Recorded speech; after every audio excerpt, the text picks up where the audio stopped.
ఒక్కడి కోసం దేశమే ఏకమైపోయింది. ప్రార్థించకుండా ఆఫ్ చేయడానికి ఎన్నో ప్రయత్నాలు, కానీ ఇతని ప్రార్థనని సింహాలు ఆపలేకపోయినాయి. ఇతని ప్రార్థనని ఏ రాజరికమే కానీ, రాజ ఆజ్ఞే కానీ ఏది కూడా దానియేలు ముందు నిలబడలేదు.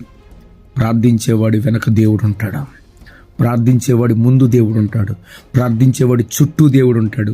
నీ పక్షమున దేవుడు నిలబడాలంటే దానియేలులాగా సింహాల ఎదుట దేవునికి మోకరించగలిగితే, దేవునికి నువ్వు ప్రార్థించగలిగితే, దేవుని వైపు నువ్వు చేతులు ఎత్తగలిగితే, ఆయన దిగి వచ్చి నీ ముందు శత్రువుల నోరులను మూయించగలడు, నీకు బలమునివ్వగలడో, నిన్ను గొప్ప చేయగలడో, నిన్ను ఉన్నతమైన శిఖరాల మీద నిలబెట్టగలడు.